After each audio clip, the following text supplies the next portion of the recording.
Good morning and welcome to Reading Wikis for You, where we read the Wikipedia articles for you. And in today's video, we're going to read about Charles M. Conlon, a sports photographer.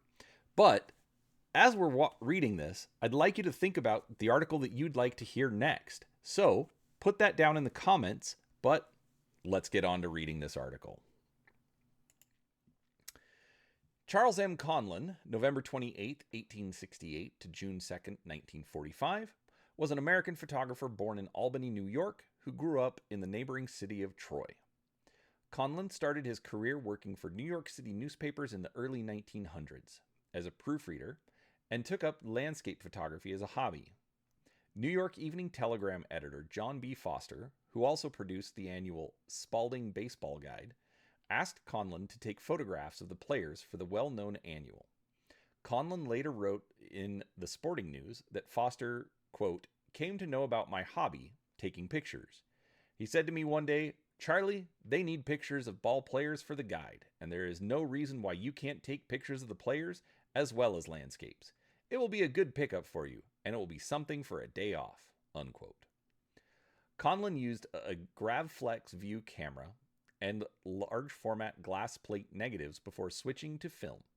In all, he created at least 30,000 images over his career that spanned 1904 to 1941. Most of his archive consisted of thousands of portraits of Major League Baseball players. However, his most famous photo is a fortunate action shot of Ty Cobb sliding into third base at Hilltop Park in 1910, upending the fielder, Jimmy Austin. This photo and many of his images of baseball's early stars are instantly recognizable due to having been frequently reprinted over the years and the subject of several books, trading cards, and documentaries. The Cobb photo is considered the first action sports photo. The Cobb photo.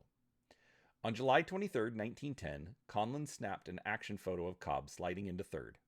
For publication, the original photo was cropped on the right, taking away almost half of the image. That is the version everyone saw until baseball's golden age. The photographs of Charles M. Conlon was published in 1993.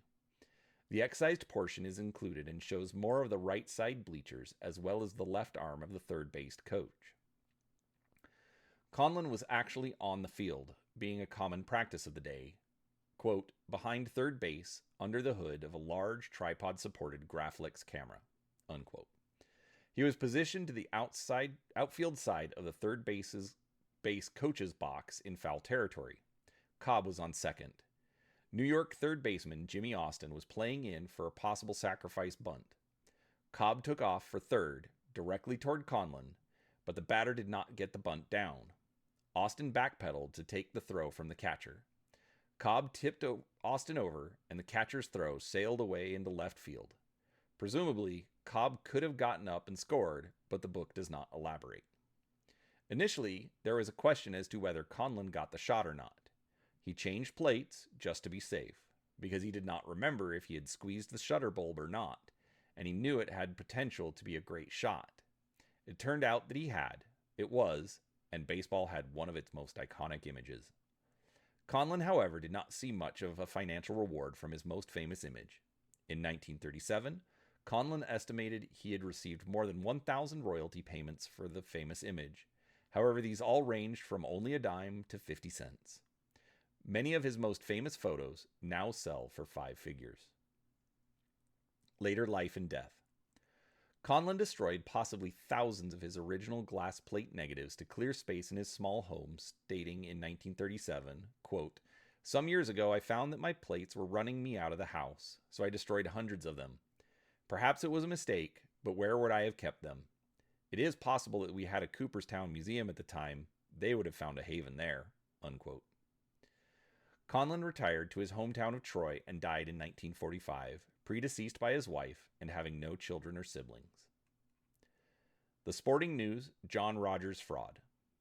After his death, the archive of 83,000 negatives, or 8,300 negatives, sorry folks, less than 1/3 of the total number of images he created, was owned by the Sporting News before it was sold in 2010 to North Little Rock, Arkansas collector and businessman John Rogers.